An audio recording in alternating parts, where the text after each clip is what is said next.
Mas eu quero hoje falar para você de algo que Deus deixa muito claro em relação a tudo aquilo que está acontecendo aqui. A nossa maior necessidade hoje é um poderoso avivamento. Um avivamento que precisa sair de dentro de nós. A manifestação do reino de Deus aqui. Quando nós olhamos, para a Europa, ela está coberta de cinzas. A América também, ela está se deixando levar pelo liberalismo. E o Brasil também, queridos. Se você vê no Brasil uma rendição de liberalismo. Muitos estão mergulhando numa postura de achar e parcializar a palavra de Deus. É impressionante, nós vemos notícia de tantas coisas erradas dentro da própria igreja, com líderes. Líder matando a mulher por causa da amante. Líderes abusando de crianças. Então, nós podemos ver uma realidade dentro do nosso Brasil. E muitas vezes a gente olha assim, meu Deus, o que é isso? E não existe uma indignação dentro de nós que nos leva a nos prostrar e a nos render aos pés do Senhor em relação a tudo isso. Uma onda de ateísmo fora do comum. É impressionante. Cresce no Brasil as pessoas que um dia acreditaram no Pai e hoje são ateus. Essa é uma realidade, querido. É um cenário que está diante de nós. E nós precisamos ativar o fogo de Deus, porque o que nós precisamos é de um avivamento. E eu quero dizer que os grandes avivamentos aconteceram em crises. Foram nas crises que o avivamento veio. A crise não é um impedimento, muito pelo contrário, é um caminho mediante pela qual Deus pode operar na igreja. É na crise. Você como igreja, se você está em crise, se você está passando por uma fase muito difícil, essa é uma grande oportunidade para ser ativado em você o poder de Deus. É como que eu disse, olha, não se preocupe com a provisão. Se conecte com o provedor. É algo que você tem que se apegar de uma forma tremenda. A crise é esse caminho. A crise é o caminho. Deus abre um caminho no deserto, queridos. Deus abre um caminho no mar. Deus abre um caminho na tempestade. Nós não temos dúvida do que Deus faz. Nós precisamos crer nisso. Naquele tempo o povo sobrevivia de quê? Da agricultura e da pecuária. Nós vamos ler agora Joel. Abra o livro lá de Joel. No versículo 2, no capítulo 2.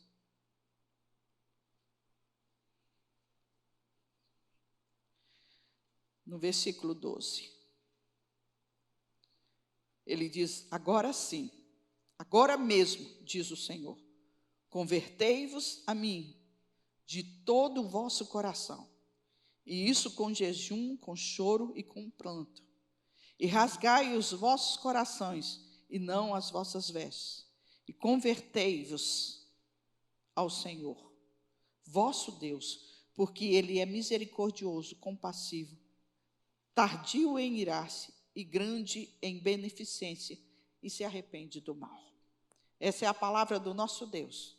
Ele diz, ainda assim, diante de tudo que está acontecendo, arrependa-se. Ele está falando com cada um de nós. Tire tudo quanto estiver na sua frente e observe o que Deus está dizendo a você. E no versículo onde o Senhor levanta a sua voz diante do seu exército, porque muitíssimos são os seus arraiais, porque é poderoso, e executando a sua palavra, para o dia do Senhor, o grande e muito terrível que poderá sofrer. Mas ele diz, ainda assim, agora mesmo, convertei-vos a mim de todo o vosso coração. Eu quero que você vá lá no capítulo 1, no versículo 4. Ele diz assim, o que ficou da largata, comeu o gafanhoto, e o que ficou do gafanhoto, comeu a locustra, e o que ficou da locustra, comeu o purgão.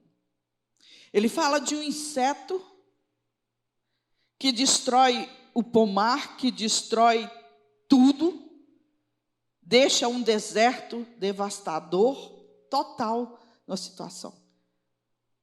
O profeta Joel está falando de uma crise terrível que está acontecendo. E lá no versículo 4, ele diz também, no versículo 10, nós podemos ver que ele diz assim, o campo está assolado e a terra triste, porque o trigo está destruído, o mosto secou e o óleo falta. Ele está falando de algo que faltou tudo. Ele fala de uma seca severa, que não chove, que a mesa está sem comida. Ele fala de uma secura total. E no versículo 12, vamos lá. Ele diz, a vinde secou, a figueira murchou, a romeira também, a palmeira e a macieira. Todas as árvores do campo se secaram, e a alegria secou entre os filhos dos homens. Tem muita gente que perdeu a alegria e que está seco. A palavra tem uma conexão direta com o trono de Deus. Toda palavra falada é um poder manifestado no mundo físico. E a verdade da palavra de Deus é paralela. Tudo que acontece aqui está conectado com lá. Nós podemos ver uma realidade acontecendo aqui, e nós estamos diante de uma realidade, diante de nós mesmos, com tudo isso. Às vezes não é uma secura do mantimento na sua mesa, mas é uma secura e uma apatia espiritual fora do comum. No versículo 17, ele diz, a semente apodreceu debaixo dos seus torrões, os celeiros foram assolados, os armazéns derribados, porque secou o trigo.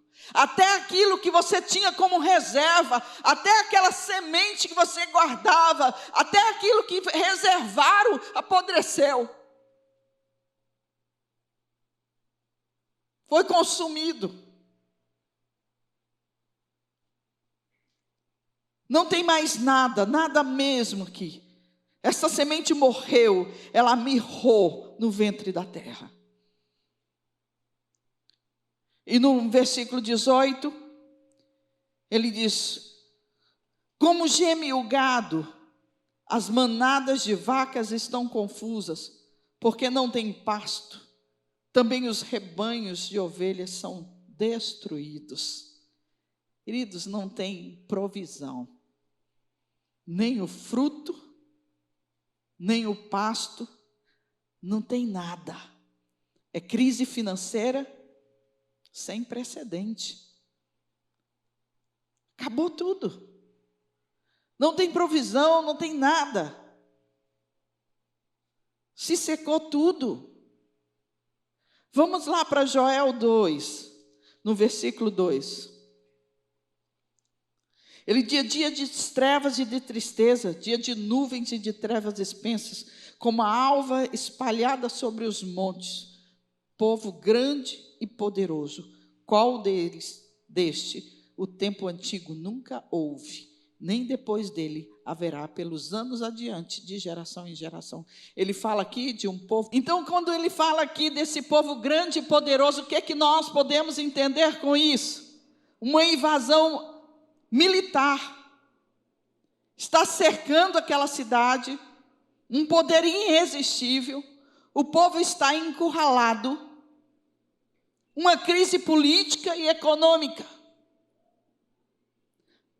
O que você pode imaginar isso aí? Nós estamos prestes a isso. É realidade que estão diante de nós. Estamos encurralados.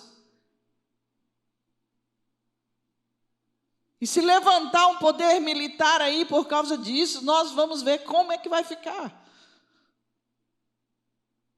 E também Joel 1:9. Vamos lá, volta para Joel 1:9.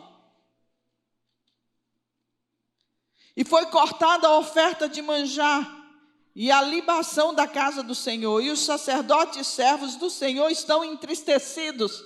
Queridos, tem igreja que nem abriu. Tem líderes que não conseguem pagar o seu aluguel. Faltou o mantimento na casa do Senhor.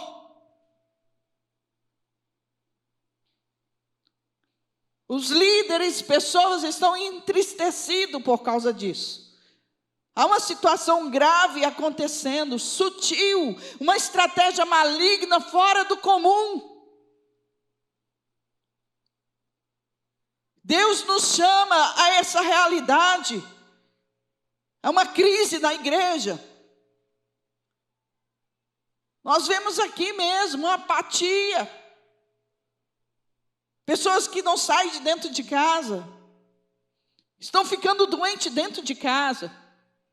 E nós precisamos despertar para isso, porque o propósito de estar dentro de casa, aquilo que o Satanás levanta, Deus usa como ponte para nos levar para Ele. Satanás nunca prevalece nos seus intentos, porque ele não tem poder de nada. Ele tem o poder que nós damos a Ele, mas a autoridade é dada à igreja. E nós precisamos acordar para isso tudo. Outra, não se abata, não fique assim, deixe com que Deus trabalhe em você nessa hora. O versículo 12 que nós estamos vendo aqui, ele diz: ainda assim, convertei-vos a mim. Ele está falando de uma relação pessoal com Deus, uma rendição, uma entrega íntima, Senhor. Ele quer o seu coração, de todo o seu coração. Ele quer que você busque a Ele, não por causa do problema que você está vivendo, mas busque a Ele de todo o seu coração. Busque acima e além dos problemas e da situação que você está vivendo. Veja, ele mostra uma crise e ele ainda fala: ainda assim, eu te quero. Nós estamos vivendo isso, gente. Tá certo? Está muito prestes a acontecer tudo isso. Existe uma fome aí fora do comum. Vocês não têm noção do que está acontecendo. A própria prefeitura está se mobilizando a isso. O prefeito ligou para a do carro para nos ceder alimentos, para que nós possamos distribuir. E nós recebemos esses mantimentos, 200 cestas básicas. E eu quero dizer a você que nada pode acontecer fora se dentro não está bem. E se tiver alguém dentro da nossa comunidade que necessita de cestas básicas, que estão passando por momentos difíceis, nós gostaríamos muito que você, com humildade, recebesse o que Deus está nos provendo. Nós temos muita alegria de poder levar isso para fora, para quem necessita. Mas muitas vezes nós temos pessoas dentro da igreja necessitando. E eu quero que você seja muito sincero e diga: eu preciso, pastora. Isso vai ser bom para mim. E nós vamos ter toda a alegria, todo o prazer de poder ajudar você e lhe dar isso.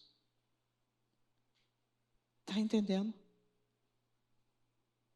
Dentro de casa, muitas vezes tem pessoas sofrendo. Nós estamos olhando para fora. Mas hoje nós queremos dizer para vocês fique à vontade para nos dizer se você está necessitando de cesta básica, se você está necessitando de alguma coisa, que a igreja possa lhe dar assistência. Eu quero dizer para você que assim que meu marido faleceu, ele estava numa situação tão delicada que eu precisei ser ajudada. E eu recebi cestas básicas e feira na minha casa durante 2 meses, até que as coisas se equilibrassem. E eu nunca pedi, mas chegou na minha casa, porque o Senhor moveu o coração. Até a nossa vida se ajustar, entendeu? Até que as coisas fossem em ordem. Neto estava com muita dívida. E tudo que ele fazia era não deixar faltar nada dentro de casa, mas as dívidas ficaram. E quando ele faleceu, nós não tínhamos o que fazer. Porque até tudo que tínhamos como economia foi direcionado para pagar o hospital, porque nem plano de saúde nós tínhamos naquela época. Estávamos vivendo um momento difícil, porque quando ele se converteu, ele deixou o trabalho com o pai, que era um trabalho que comprometia, que era com bebida.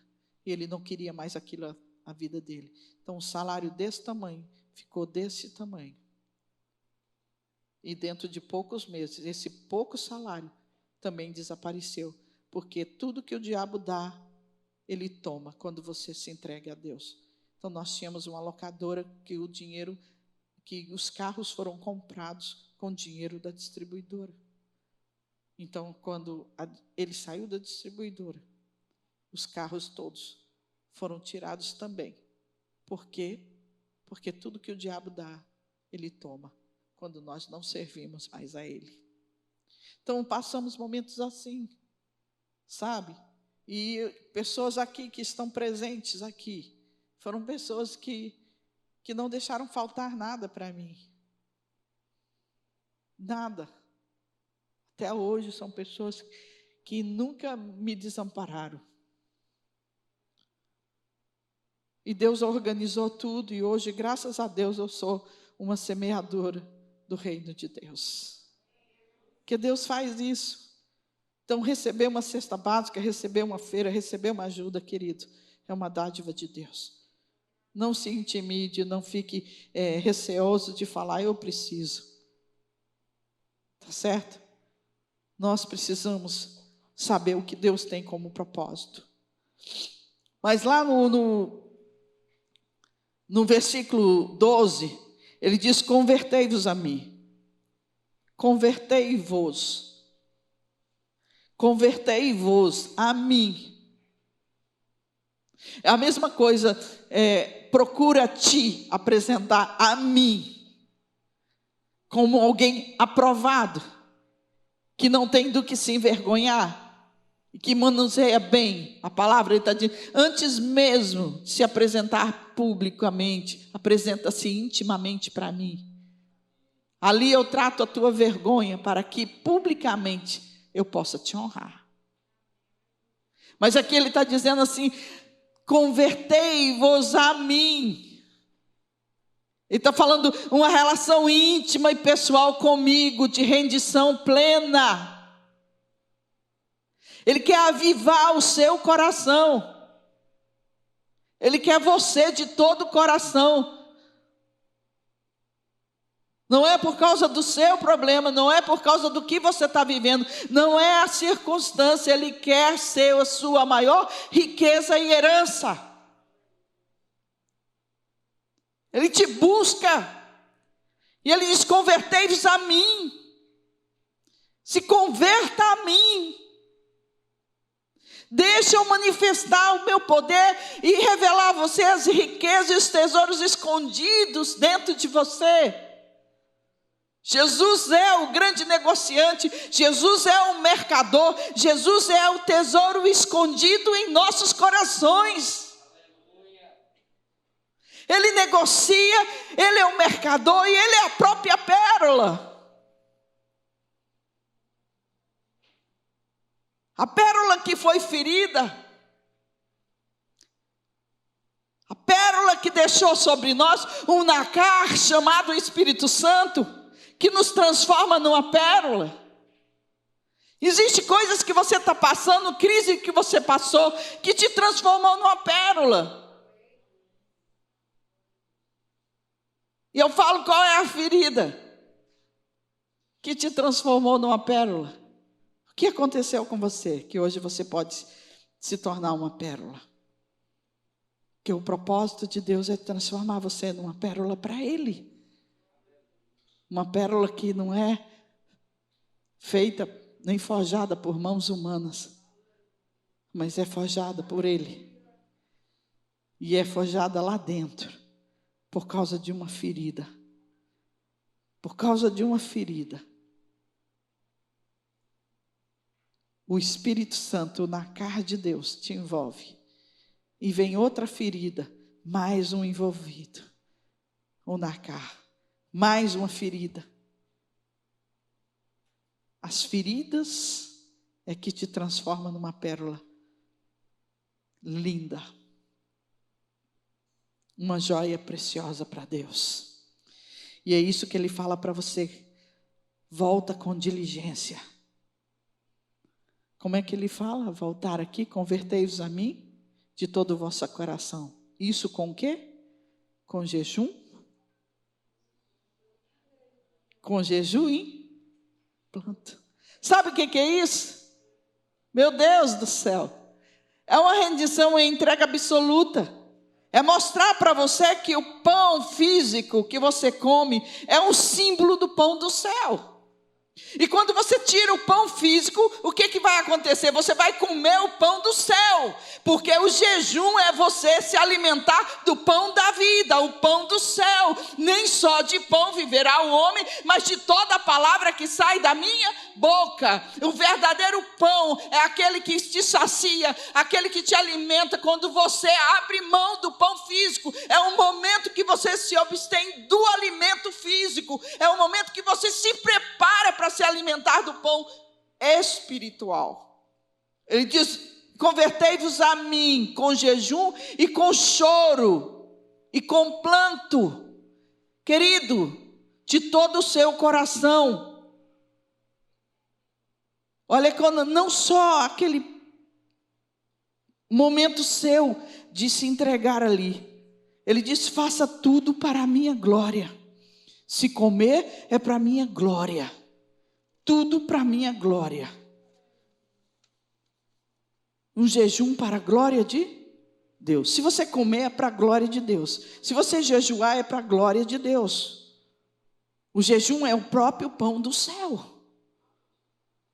Precisamos desejar mais a Deus do que as nossas próprias bênçãos. Eu preciso desejar mais a Deus do que aquilo que Ele pode me proporcionar.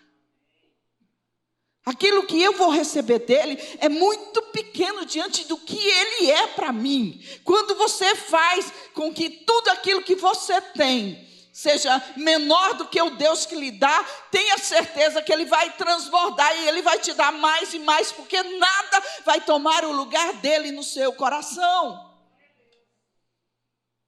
Até mesmo uma situação que você precisa resolver, seja para a glória de Deus, para que o nome dele seja honrado, para que ele possa verdadeiramente ser glorificado nessa bênção que vem sobre a tua vida, mas não uma bênção para você, mas uma bênção para glorificar a Deus. Então a sua vida abundante, a prosperidade dos seus celeiros, e você ser uma igreja vitoriosa, isso é para a glória de Deus.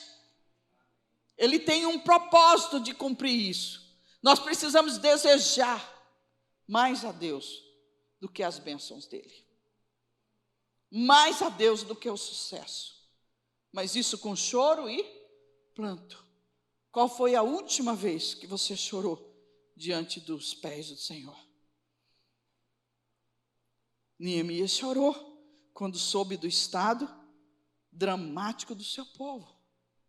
Ele chorou. Ele chorou muito. Quando foi que você chorou em ver a sua família perdida? Quando foi que você se colocou ali com compaixão e misericórdia? Eu digo que o amor cheio de compaixão traz o milagre para nossas vidas. Mas o amor sem compaixão é uma presunção.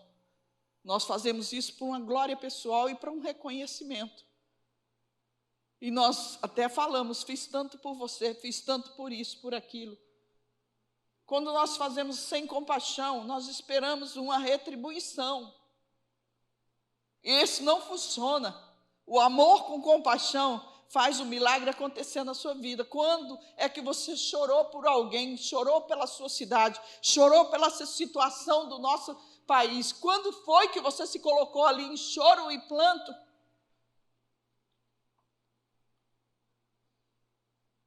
Quando foi a última vez que você chorou por Jerusalém? Olhando para a igreja. Olhando para a igreja de hoje. Olhando para a porta de Jerusalém. Porque foi de lá que ele veio. E é de lá que ele voltará. O Senhor falava: Jerusalém, Jerusalém, quantas vezes eu quis te proteger debaixo de minhas asas.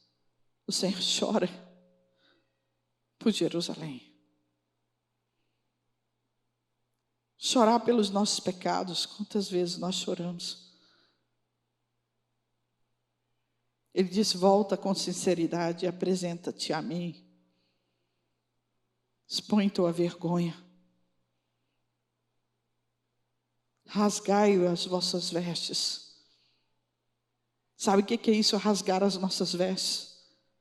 É uma situação escandalosa, vergonhosa, que não suportamos, rasgamos as nossas vestes. O opróbrio.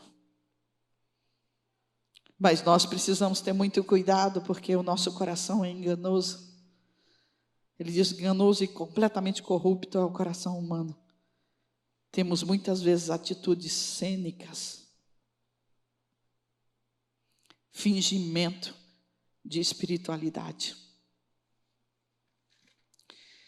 Espiritualidade hipócrita.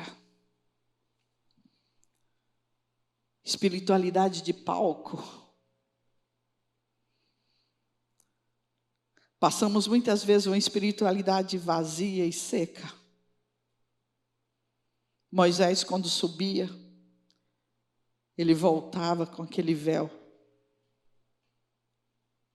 E ele voltava cheio da glória de Deus. Mas tinha um momento que Moisés colocava o véu para que ninguém visse a face dele, porque a glória já não estava mais ali. Tem muita gente com o véu, tentando manifestar uma glória que não existe. O Senhor diz: tira teu véu, rasga tuas vestes, se apresenta para mim. Porque Deus conhece o coração. Até Moisés se encontrava sem a glória de Deus. Mas para o povo, ele colocava um véu. Eu quero dizer que o véu foi rasgado de cima para baixo, para que eu e você pudesse ter um acesso livre e se revestir plenamente da glória de Deus. Deus conhece o nosso coração. Ele diz: rasgue o teu coração. Rasgue o teu coração. A situação era de crise. E ele diz: ainda assim, volta para mim, agora mesmo. Ele fala: agora mesmo. Volta-se para mim. O destino da igreja, do nosso país, queridos, a nossa nação, não está na mão dos governantes. Não é Brasília, não é de lá que vem a transformação. A transformação vem do coração da igreja. A igreja de Jesus Cristo. Se o meu povo, que se chama pelo meu nome, se humilhar, orar e me buscar e se converter dos seus maus caminhos, então eu ouvirei do céu, perdoarei os seus pecados e sararei a sua terra. se o meu povo, se a minha igreja. Você está entendendo que muitas coisas estão assim, porque isso é os sintomas de uma igreja completamente parada, sem posicionamento. Ele disse: se a minha igreja, se o meu povo, que se chama pelo meu nome, se humilhar, orar e me buscar e se converter. E ele diz: converta-se a mim. É você que se examina, você verdadeiramente está convertido a Ele? Como é que está o seu comportamento em relação a Ele? Deus, Ele levanta a igreja, Ele restaura a nação, quando a igreja se posiciona de verdade diante dEle. Tenha um posicionamento. Você está aqui. Você está aqui? Se volte para Deus. Se volte para Ele. É Ele que vai levantar a igreja. Não podemos ser mais um crente meia boca. Podemos ser um crente morno. É tempo de nos levantarmos, é tempo de voltarmos para Deus. E isso é urgente, urgentíssimo. Por quê? Qual é o motivo dessa volta? Qual é o motivo que eu tenho que voltar? Vamos lá ver? Convertei-vos, porque Ele é misericordioso, compassivo, tardio em irar-se e grande em beneficência, e se arrepende do mal. Porque Ele é misericordioso, nos dá oportunidade de se arrepender. Se você não está vendo o seu pecado, é porque você não está na presença dEle. Porque quanto mais você está na presença dEle, mais você se arrepende dos seus pecados. Quando não enxergamos nada e achamos que não estamos pecando, é porque estamos distante dEle. Porque Ele é o espelho que revela a nós o seu pecado. Todos nós temos motivos de se arrepender. Todos nós somos pecadores. Ele diz que aqueles que choram diante do seu pecado são aqueles que estão perto dEle. Aquele que está próximo dEle. Quando estamos na presença daquele que é santo. Até os serafins, os querubins, os anjos cobriam o rosto. Até eles não conseguiam, olhava para o Senhor e abaixava. Eles não conseguiam.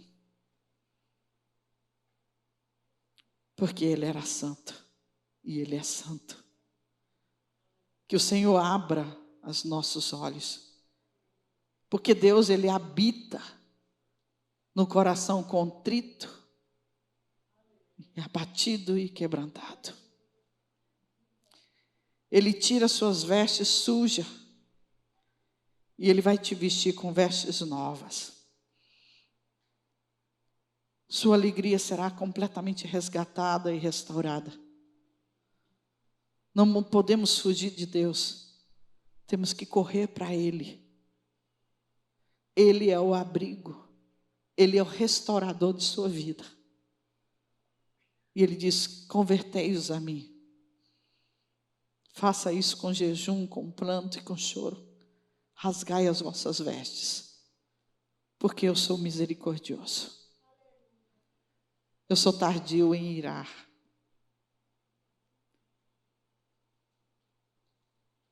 O Senhor te chama hoje para se aproximar dEle. Estamos vivendo uma grande crise. E eu quero dizer para você que as coisas podem piorar.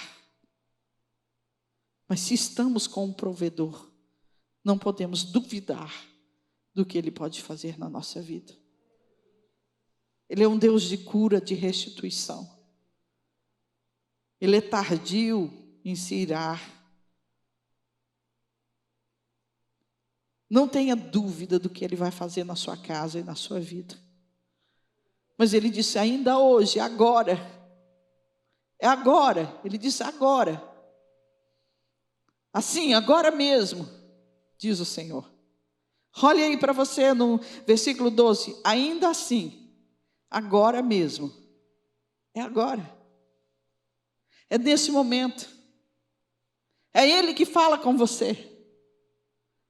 Não abra mão, o seu momento é agora. As riquezas e a herança dele se estabelece no seu coração agora. Você pode não ver nada como fisicamente, mas você pode se saciar com o pão do céu e não ter dúvida de que fisicamente se manifestará de forma transbordante em sua vida. Ele diz, ainda hoje, faça isso, venha a mim de todo o teu coração, entregue-se a mim de todo o teu coração, acima das bênçãos. Se você me procura no tempo de derrota, também esteja comigo no teu tempo de vitória. Fique comigo, busque a mim. Se eu entrego as minhas dificuldades, eu também preciso estar com o Senhor, diante de toda a resposta e a situação que Ele age, conserta em minha vida. Nós muitas vezes queremos que Deus haja nas nossas derrotas, mas se esquecemos de colocar Ele nas nossas vitórias. É impressionante, não é? Então, se você buscou Ele nas suas derrotas, se entregue a Ele também nas suas vitórias. Converta-se a Ele. Entregue hoje o seu coração a Ele. Ele está aqui. Ele está aqui. É o homem de branco. Está passeando no meio da igreja. E Ele pergunta, qual é a sua dor? A sua dor, Ele quer saber. Qual é a sua dor? É a sua insegurança? É a dúvida? É o medo? Ele diz, qual é a sua dor? Ele toca em você agora. Ele toca em você. O Senhor se move nesse lugar. Ele está aqui. E Ele quer te tocar. Venha a mim de todo o teu coração. Você pode ter uma experiência profunda com Ele nesse momento. Porque Ele disse, ainda agora, venha a mim. Se você dizer no seu coração, eu quero ir a Ti. E Ele pergunta para você, o que queres que eu te faça? Ele sabe de tudo. E Ele diz, eu quero o teu coração. Eu quero ser um com você. Eu quero que você confie em mim. Eu quero que você veja que não foi em vão tudo aquilo que você tem feito e lutado. Eu estou com você. Eu estou com você. Nada do que você tem e recebe pode ser maior do que eu. Porque em mim você terá tudo. Eu quero realizar os sonhos. Eu quero restaurar a tua integridade. Eu quero fazer você prosperar. Eu quero que você nunca peça emprestado, mas você transborde da abundância da minha bênção, porque ela será liberada dos céus. Ainda hoje, eu quero tocar em você. Ainda hoje, eu quero dizer a você que eu estou com você. Você acha que o que está fazendo é muito pouco, mas eu quero te dizer que o teu pouco é muito para mim. Eu estou olhando, eu estou colhendo as tuas lágrimas.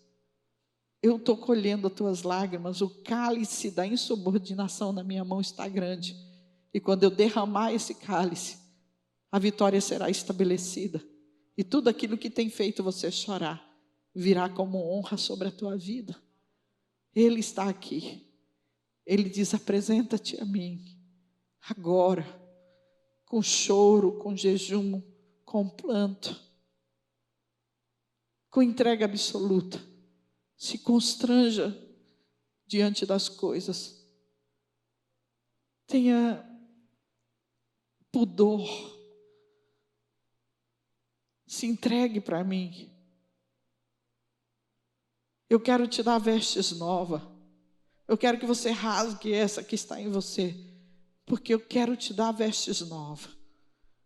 Eu quero hoje colocar nos seus pezinhos uma sandália que vai te preparar como luz em seu caminho e verdade em seu coração. Porque lâmpada nos seus pés e luz no seu caminho é a palavra viva. Eu sou o Verbo que se fez carne e que habitou no meio de vocês. E hoje eu estou aqui para tocar no seu coração e dizer: volte-se para mim, converta-se a mim, venha, porque eu quero você do jeito que você está.